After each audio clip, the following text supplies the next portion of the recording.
Okay, so thank you everyone for coming. We're very lucky to have with us today Francesco Pozza from Bocconi University, speaking about skew-symmetric approximations. He'll also be here for today and a little bit of tomorrow, so that I want to chat with a bit more, but of course we have the tea, but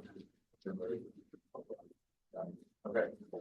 Thank you, Sam. Thank you for the invitation and also for the introduction. So today, this talk, I will try to give you an overview of a project that I carried out in the last 3 years. And it's about the use of flexible approximation of the posterior distribution in Bayesian inference.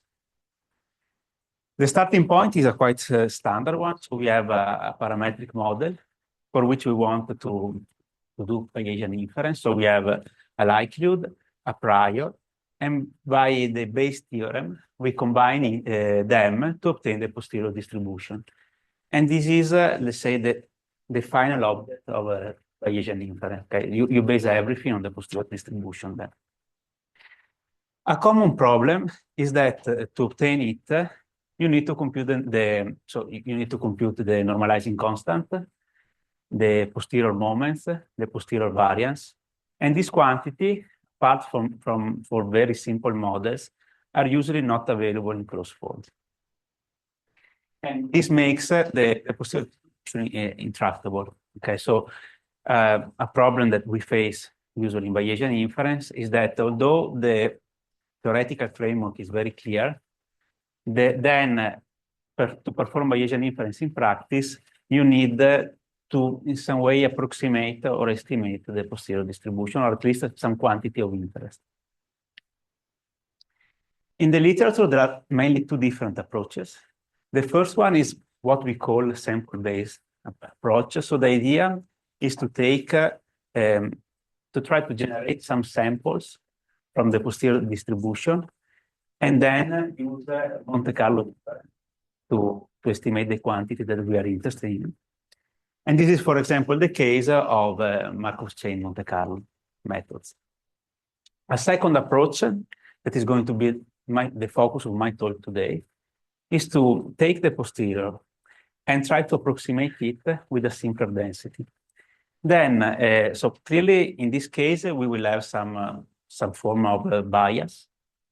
But if our approximation is good enough, then we can hope to have still a good statistical inference. Okay, and this is going to be the focus of my talk.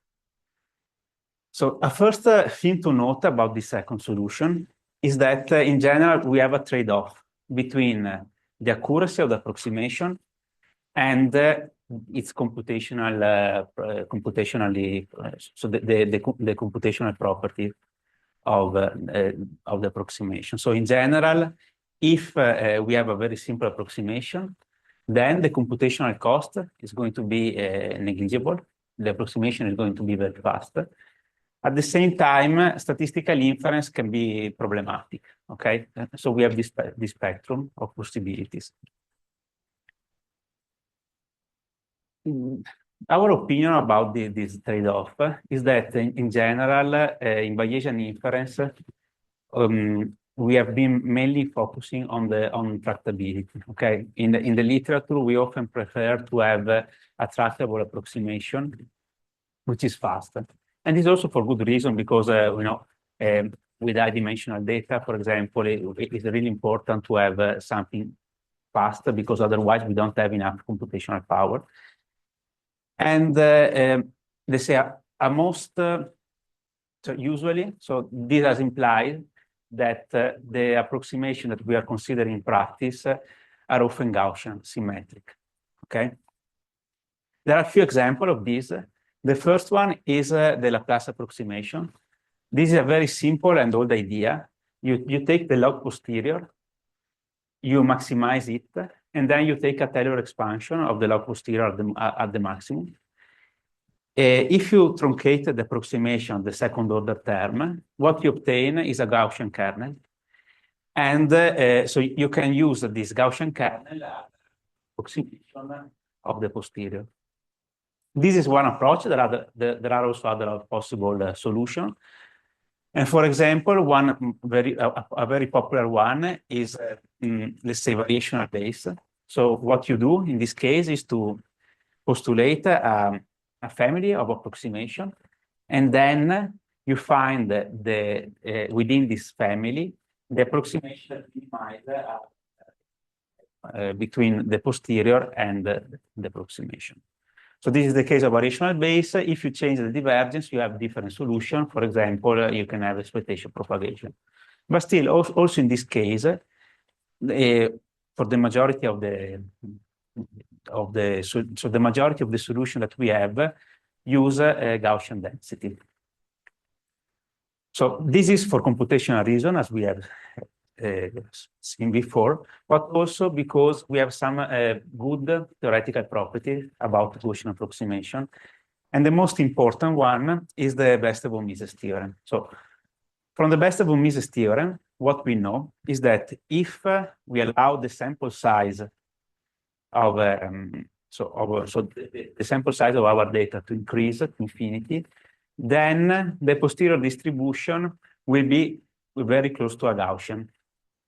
And this has two implications. The first one is justified Bayesian inference also from a frequencies perspective, but also since the limiting density is a Gaussian, it allows us that we can use Gaussian approximation in practice. Okay, so this is the theory. Then clearly has all the asymptotic results.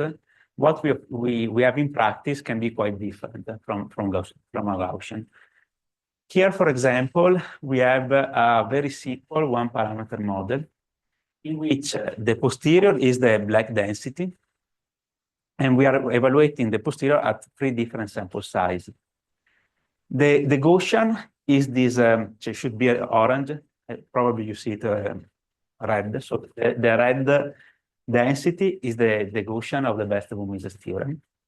And you can see that even with n equal to 30, which is not a small sample size for a single one-parameter model, the posterior is still quite different from the Gaussian limit. So what we proved some years ago is that indeed, so there are some important features of posterior distribution that you should consider, and the most important one is asymmetry. And indeed, so what we have for the blue density is a skew generalization of the Gaussian from the best-of Mises theorem. And so if you include skewness also with small sample sizes, you can have a good fit. Okay, so the idea is that if you are able to include skewness in the posterior distribution, then your approximation will be better. This result has motivated some interest in the developing of more flexible approximating density, in which which are able to include skewness. But when we start working on this project, the solution that were available in the literature had 3 main limitations. So the first one is that you didn't have strong theoretical guarantees. Then the computational costs were usually bigger, and in general, you were able to use them only in specific settings. Okay, so what we wanted to do was to develop a general method in which we can obtain a symmetric approximation of the posterior distribution, but with the strong theoretical guarantees and also with a limited computational cost. What we proposed to do, so what we wanted to do, was to use it by using all the methodology from symmetric approximation. So the idea was to use to obtain a symmetric approximation, and this is because they are quite computationally efficient, and then correct them post hoc, let's say, in a way that we are able also to parameterize the skewness of the posterior. What we will show in this talk is that this is possible. There is a general method to do it.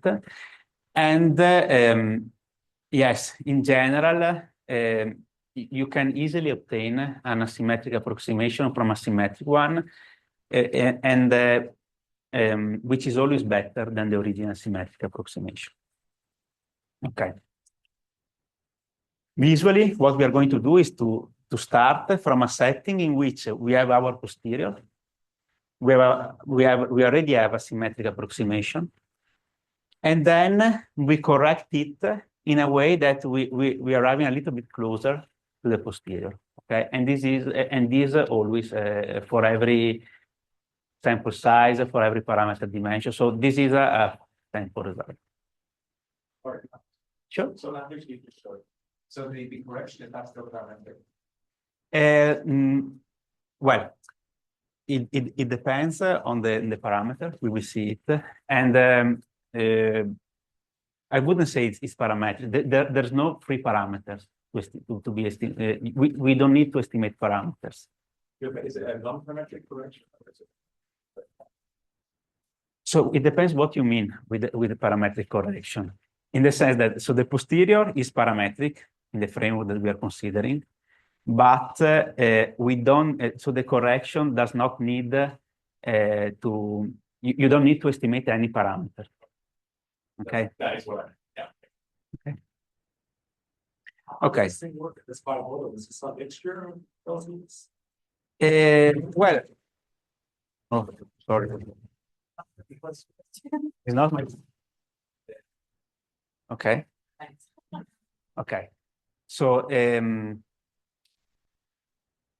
so the correction works at the end. We will see it depends only on the ratio between the log posterior, the posterior evaluated at different points, and the skewness has always the same form.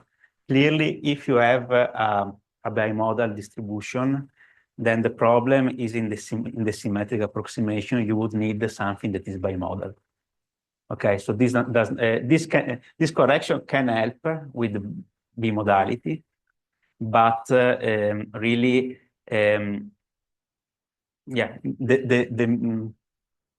is quite complicated. What I mean, because you can obtain with this correction something that is bimodal, but the right way to do it, in my opinion, is to work on the symmetric part for the bimodal part, and then use our correction for the skewness. But it's true that you can obtain something that is bimodal with the correction.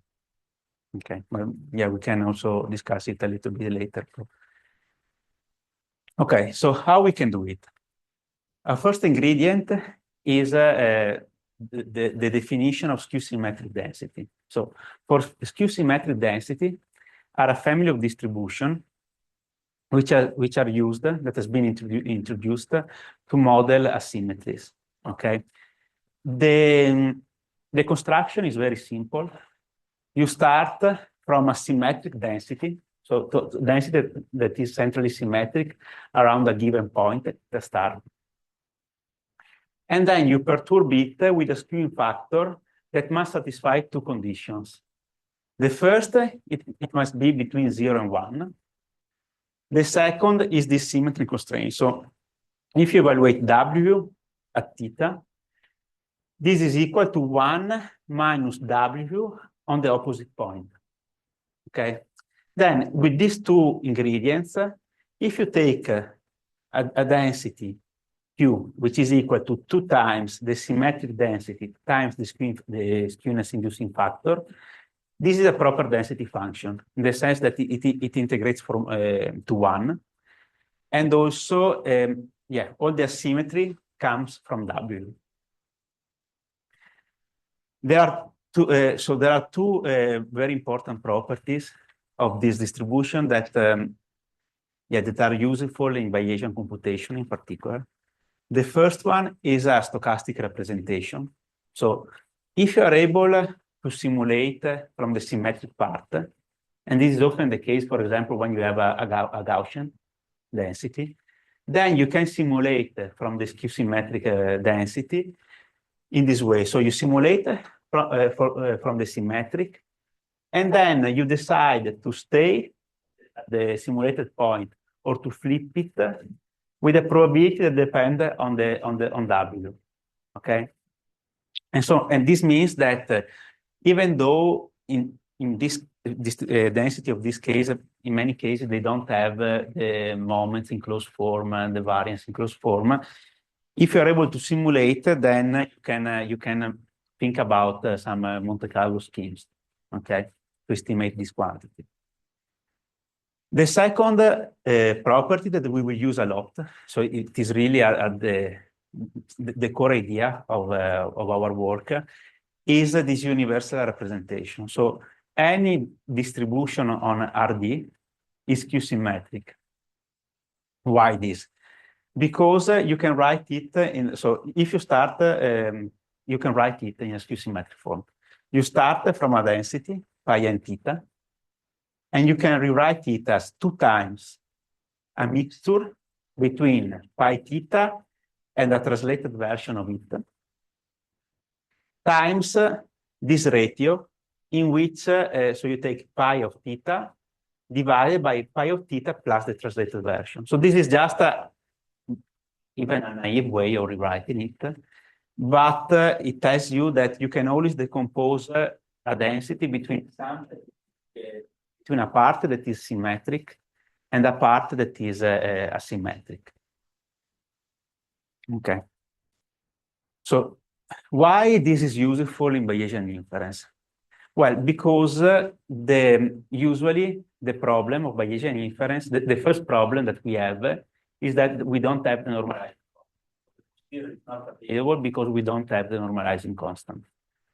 But if you write the posterior in a skew-symmetric form, then you can see that, okay, you have a symmetric part that remains intractable, okay, because you have just a sum of this function evaluated at different points. But the skewness inducing part is tractable because since you are taking the rate, the marginal likelihood cancel out. Okay, so normalizing constant cancel out. And this means that if you are able to evaluate the prior and the posterior and the likelihood, then you can have all the skewness of the posterior is available in closed form. Okay. So this is a first thing to note. It's a nice thing. Clearly, the negative part is that we have just separated the problem, and the symmetric part is still intractable. Okay. So what we propose to do is to use the symmetric approximation, not to approximate the whole posterior, but just the symmetrized posterior. So if you write, so you start from this representation of the posterior, and instead of approximating the whole posterior with the symmetric approximation, you just approximate the symmetrized posterior. If you do it, you obtain a new density, which is still a proper skew-symmetric density. And if you are able to simulate from the symmetric approximation, then you can even simulate from the new skew approximation. Visually, what this means that you move from, so you start from a situation like this, in which you want to approximate the posterior with something that is symmetric. You change your the function that you want to approximate to this setting in which you have a symmetric target. Since the two, since you can choose in the skew-symmetric representation the point of symmetry, you can choose exactly the same point of the approximation. And this means that the symmetrized posterior will have the same center of symmetry as the symmetric approximation. And in this way, you will opt for a better fit. And then you go back to the original problem by adding the skewness inducing function, okay? And you obtain something that is asymmetric. Okay, so this is the idea. Then the point is, can we prove that? So this is the intuition. Can we prove that this is a good idea? And actually, the answer is yes. So you can construct a quite a simple but also powerful theory about this approximation. And now I would like to, let's say, dedicate the next 10 minutes to this. So the final result will be that the approximation that we have, the new approximation, is always better than the original symmetric approximation if the posterior has some form of asymmetries. Otherwise, you have exactly the same results. Okay, so you can never have you have always a better result, a better approximation. To do it, we have so the first part will be to prove that the symmetrized posterior is better approximated by the symmetric approximation than the original posterior. And then the next step will be to show that we adding the skewness inducing function, we don't lose anything. Okay, so this is a first lemma. If we have a generic posterior pi n theta and a symmetric approximation Q bar, then if we consider any alpha divergence, which is a broad family of divergence between probability distribution, or even the total variation distance, then the distance between the symmetrized posterior and the symmetric approximation can never be bigger than the distance between the original posterior and the symmetric approximation. This proof is very simple, really one-dimensional calculus. And the practical implication is that if you use the symmetric approximation to approximate the symmetrized posterior, you are always doing better. Okay, so this is the implication. Okay, so this means that this visual representation, yes? So the intuition from the result just showed, is this the consequence of complexity of divergence, basically, or what's happening there? Because all the things, all the head divergence is based on complex functions, right? Is that basically what happens? Yeah. And yeah, for example, for the total variations that you have a triangle inequalities, but yeah, it's just it's very basic. It's really a basic proof. And so this means that so from this picture, it seems that in the symmetrized case, you have a better fit. The theorem says that indeed you're doing better. Okay, you're improving. This allows us also to say something about the final approximation. So a first thing is that if you consider the skew-symmetric approximation, so if you correct the symmetric approximation, then the distance between the posterior and the skew approximation is always the same as the distance between the symmetrized posterior and the symmetric approximation. And since we know that this is smaller than the distance between the posterior and the symmetric approximation, we have that our approximation is always doing better. This I would also like to show you the proof because it's very simple. It uses very few simple arguments. So I do it for the total variation distance.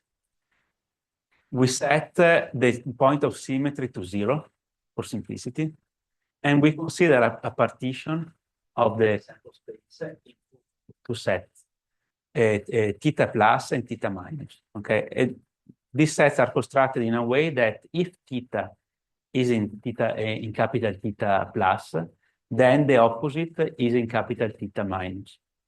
Okay. Then a second assumption that we use is that W of minus theta is equal to 1 minus W. Okay. We start by writing the total variation distance. You can have many characterizations of the total variation, but one is that you take the integral of the absolute difference between the two densities. Here we have the posterior. So this quantity is the posterior written in skew-symmetric form. And here we have the skew approximation. We split the domain of integration in two. Okay. And so we have a part that is symmetric. So a difference between symmetric density. So this quantity is equal to this quantity. And then we use this factor for that. Okay. By writing it, we can see that 2 times W cancel out. And we are left just with the integral between the difference of the symmetric densities. This is the total variation distance between the two symmetric densities. And from the previous lemma, we know that this is always smaller than the total variation distance between the symmetric density and the posterior. Okay, so this is the proof. It's really three lines of proof, very simple. And the nice thing is that this is always true. So it's not an asymptotic result as the best of all means, for example. So if you start from a symmetric approximation and you perturb it in this way, you always have a better result. Another question, another thing that is quite interesting for us is that, so if you think about skew-symmetric distribution, you only have, so for W, you only have the requirement that W of theta is equal to, of minus theta is equal to 1 minus W of theta. Okay? So in principle, you could have many W. Okay? You can choose any function that you want. So from this perspective, it's natural to ask, is the solution that we have, so the skewing function that we have, the best possible skewing function? It turns out that yes. So if you start from a symmetric approximation, you want to perturb it, this is the best way that you can do, in the sense that the total variation distance and also any alpha divergence between any other choice, with any other choice, will be always bigger or equal than the one that we have. Okay, so this is, let's say, these are the finite sample results. These results are always true. A limitation of this perspective is that we don't know how much we are improving. Okay, we are always improving, but how big is the improvement? To try to answer this question, we took an asymptotic perspective. And for the specific case in which the symmetric part is the Laplace approximation, so this Taylor expansion of the log posterior. So if you have, as I said before, so if this is the log, it is the log posterior, and you take a Taylor expansion of the maximum, then what you have is a Gaussian kernel.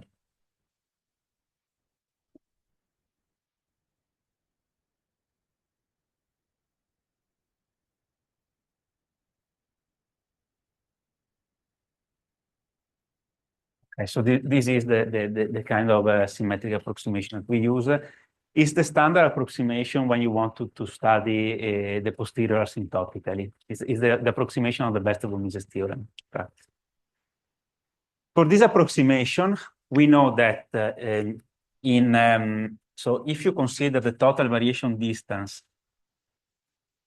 between the posterior and the Laplace, then this is of order d cube over 2 over square root of n, where d is the dimension of the parameter space and n is the sample size. Okay, so this is the rate. If you consider d fixed, then the rate is 1 over square root of n. That is the standard parametric rate of converting. Yes. Okay. Then there are other versions, more tight, but the standard is this. Sorry, I couldn't. Yeah, I don't write very well. Okay, so if you start from this approximation, you correct it, then what you can show is that the rate is now d cube over n, okay, which is 1 order of magnitude faster. So asymptotically, this means that you, with the skew correction, you will have a faster rate of convergence compared to the Gaussian one, okay, 1 order. And so this means at least that, yeah, there is really a difference between how you are approximating the target using skewness. Okay, so this is the theory. Now I will show you an application on how this method works.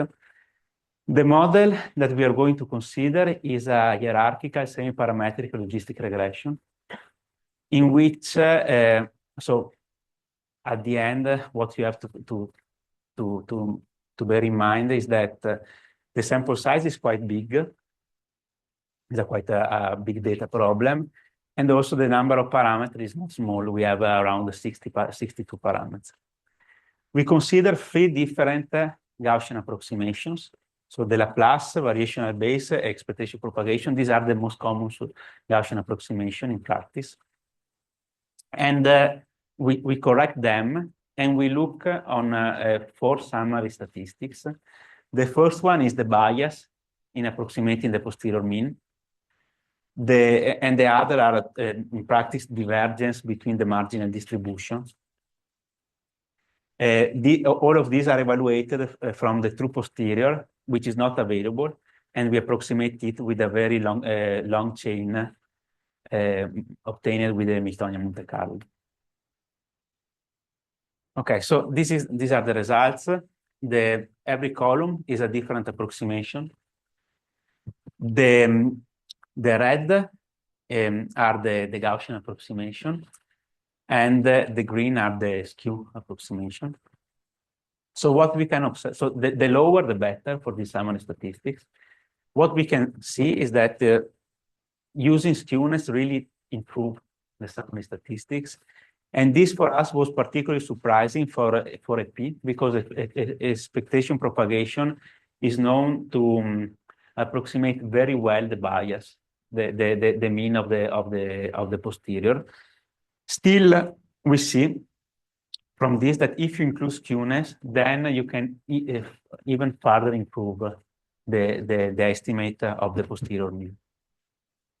Okay, so from this application, what we can see is that in practice there are really some example of posterior distribution in which the skewness plays an important part.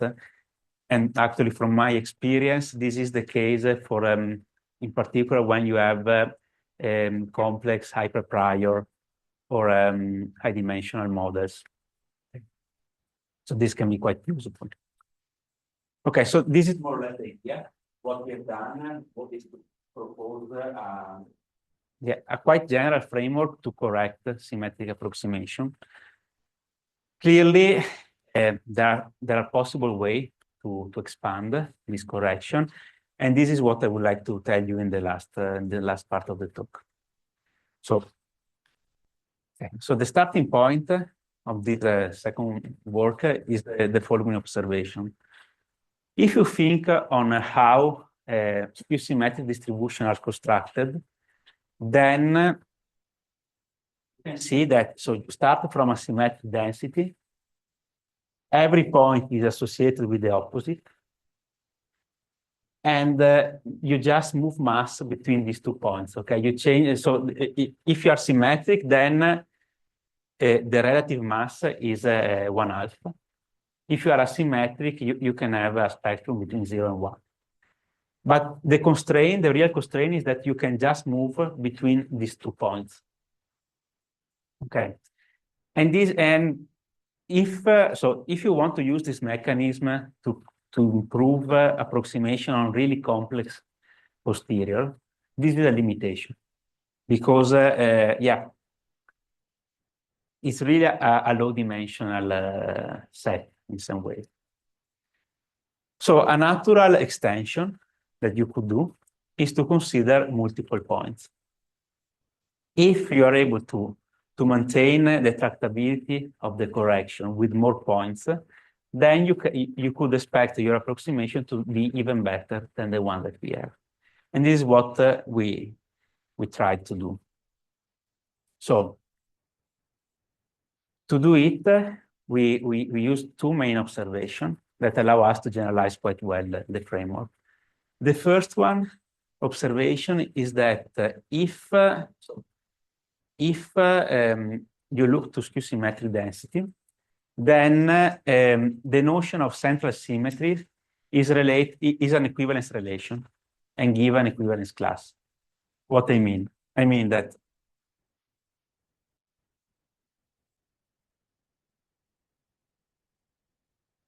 if I have a point theta for skew-symmetric distribution, then theta is equivalent to itself, first of all, and it's also equivalent to minus theta. Yeah, in the previous setting, but you can see it as an equivalence relation. And this means that for every theta, you have as an equivalence class theta and minus theta. Okay? Okay, and this is the first observation. In practice, there are infinitely many equivalence classes. And so if you consider an equivalence class with more points, then you can generalize the construction. The second observation is that it is a link between what we are doing and the Markov-Chain Monte Carlo. So if you define a Markov transition kernel, so W here is the ratio of the posterior distribution, so the correction that we have. So W is equal to the posterior in theta divided by the posterior in theta plus the posterior in minus theta. Okay, so if we construct a kernel in which you move from theta prime to theta with the following probability: W theta if theta is equal to theta prime, 1 minus W theta if theta is equal to minus theta prime, and 0 otherwise, then this transition kernel is invariant with respect to the posterior. Okay, so yeah, is a pi invariant transition kernel. With these two observations, then you can construct a quite general framework to generalize the skew-symmetric distribution. I will show it for the case in which the equivalence class is finite. So the idea is to start from a baseline density to 0 and an equivalence relation for which every equivalence class has cardinality k, which can be bigger than 2. Then you sample from the symmetric density, the baseline density, which does not need to be symmetric now, and you define the following distribution. You move in the equivalence class with a given probability, but you cannot go outside the equivalence class. Okay, so what does it mean in practice? It means that you sample theta prime, then this gives you an equivalence class.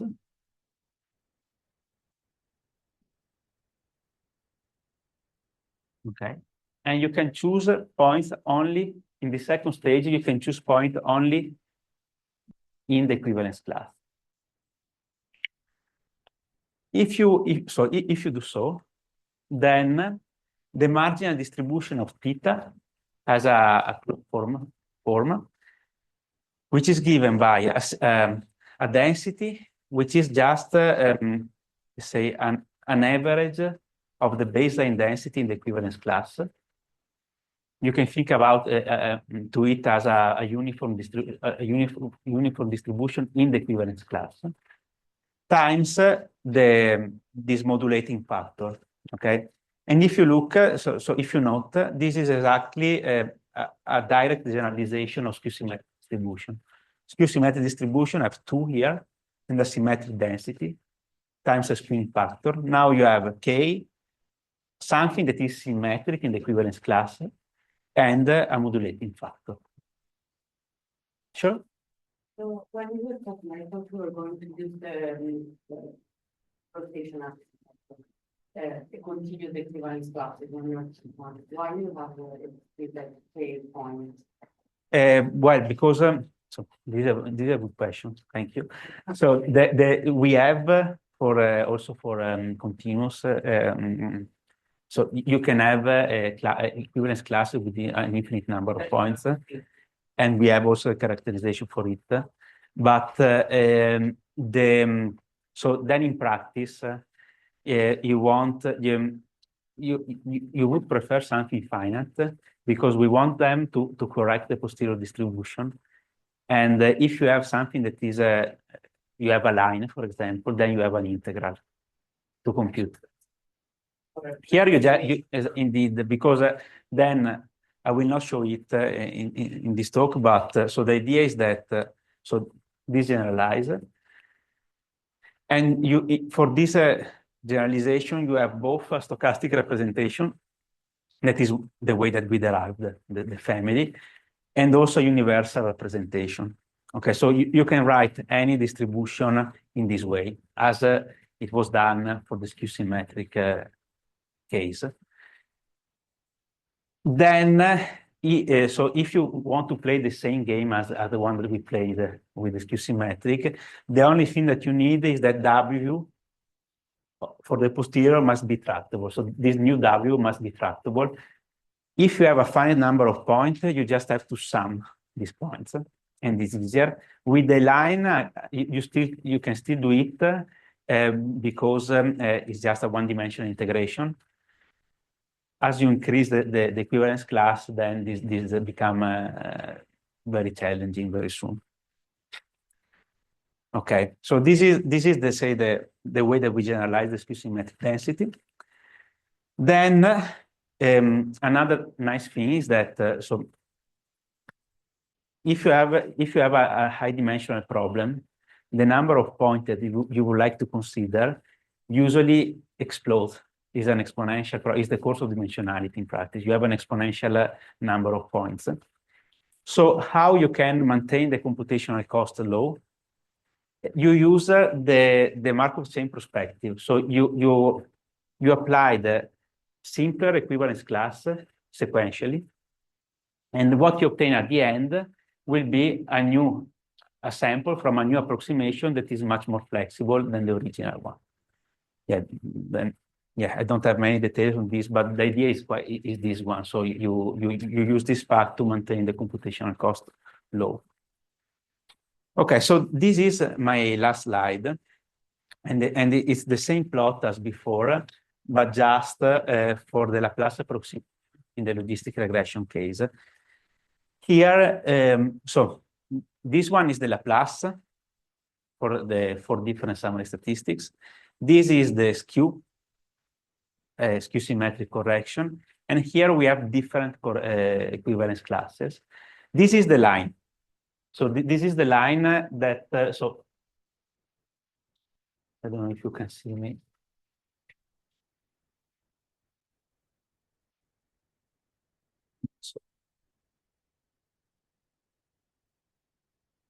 So this is skew-symmetric. The line is this. Okay.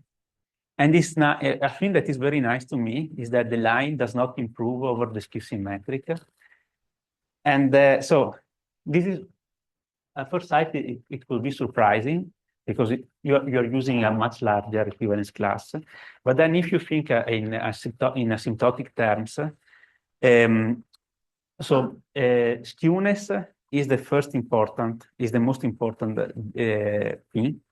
And then heavy tails, which is the thing that you want to capture with the line, is the second. Okay, so in this case, it means that probably we are already in a setting that we are quite close to Gaussianity. And skewness in practice is enough. The other box plot are from different equivalence classes. And for example, this one, this PCA Laplace, is based on the idea that you just choose. So you consider multiple points, but only on the first principal component of the covariance matrix of the Gaussian approximation. And yeah, so a nice thing of this is that you can really maintain the computational cost low. You have, I think this is 2 target evaluation. This is 4, 5, so not much higher, but you can really see an improvement. And yeah, there are other possible choices. So you really have quite a flexibility in choosing the equivalence class. Okay, so just to wrap up, what we have done in this work was to propose a general method to correct symmetric approximation of the posterior distribution in Bayesian inference. The result is a simple solution, which is computationally cheap, very general because you can apply it for any model, and you have quite strong theoretical guarantees. There are some possible extensions. The most important one, from my point of view, is this equivalence class extension. But for example, another thing that you could do is to use, for example, variational inference to optimize even the symmetric part. Because in this setting, in our setting, we consider the symmetric approximation given. You could think about developing a method in which you optimize also the symmetric part by considering that you want to apply the skew correction. And finally, yes, another topic is to see in which settings this method works well and in which they don't. Okay, so I think this is my last slide, and I thank you very much for your attention.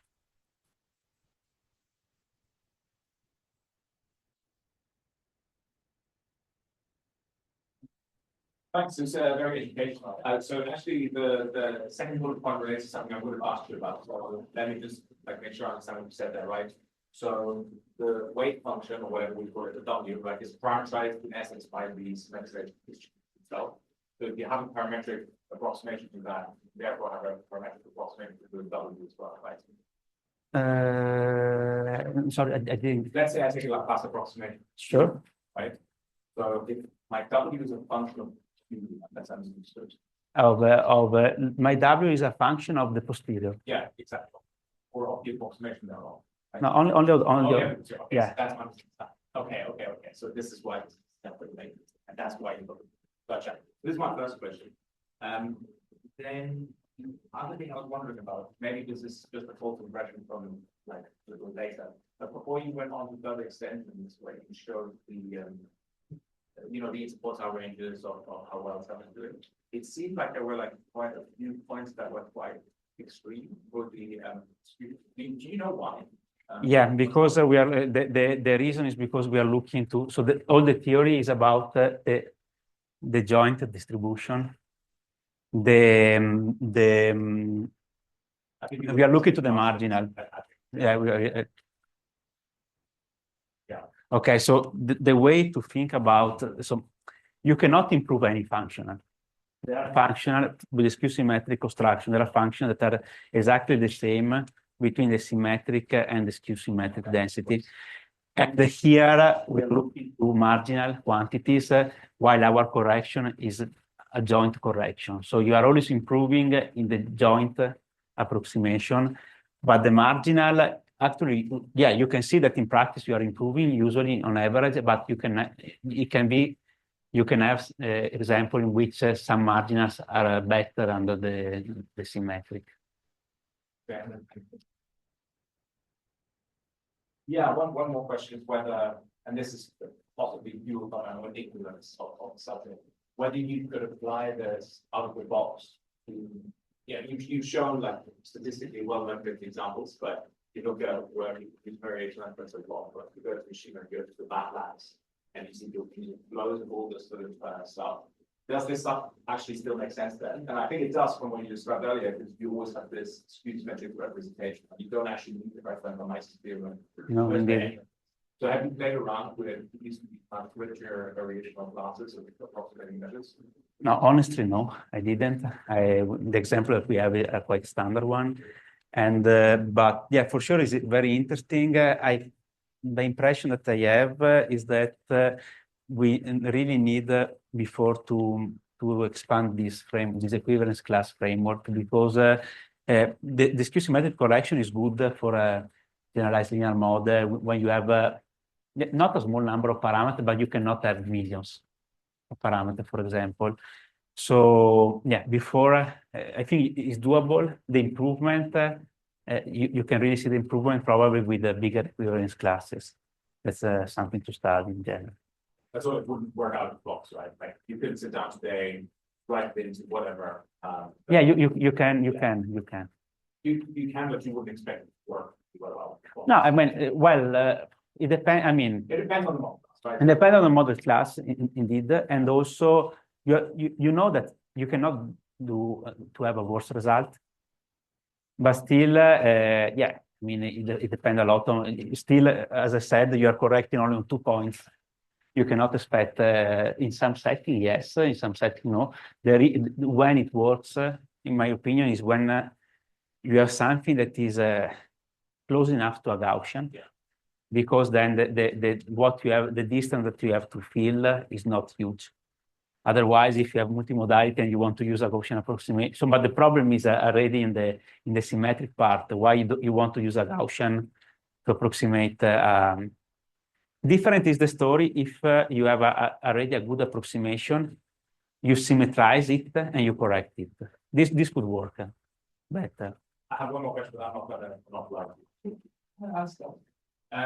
So since you said it works very well with Gaussian, have you played around with the idea of applying this for variation inference of Gaussian processes, for example? Because if your link function in the Gaussian process is not itself Gaussian, like you don't actually have a Gaussian posterior anymore, but it's not far away from the Gaussian, which is why the variation of optimization that work reasonably well. They're definitely skewed slightly. So if you were interested, I think in machine learning application, that might be quite straightforward. I don't know if you talked it already.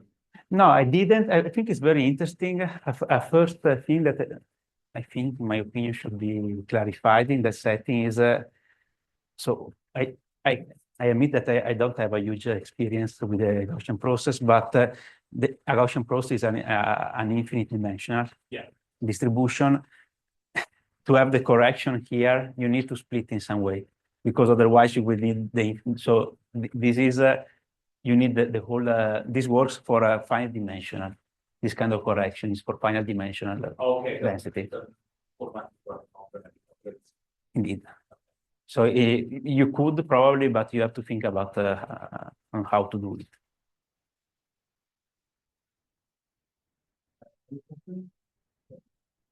Do you know how to use it for approximating marginal likelihood? Yeah, that's an interesting question, and the answer is a little bit unsatisfying, in my opinion, because this does not change how you approximate the marginal likelihood. This is one of the functional in which you don't improve, and the reason is well, it depends how you do it, but when we start working, so it's clearly a reasonable question, right? And so the way that we investigated it was to use the idea for which if the posterior is, so the marginal likelihood is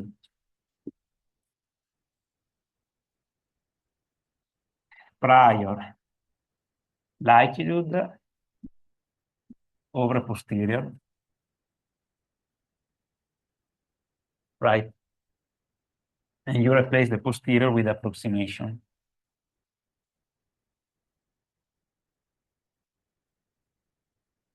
Okay. Now, okay, this is your Gaussian approximation. You add the skew-symmetric correction.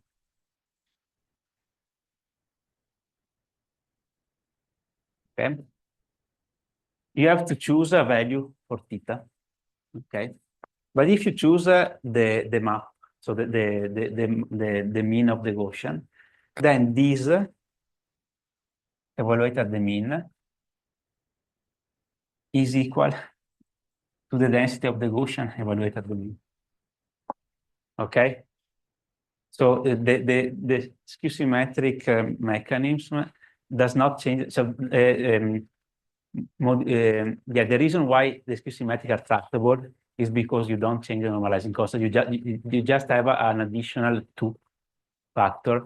But so in this way, you cannot improve the marginal likelihood. You can with equivalence classes, because in that case you use some, but then it's not clear how tractable is the correction. Thank you. Yeah.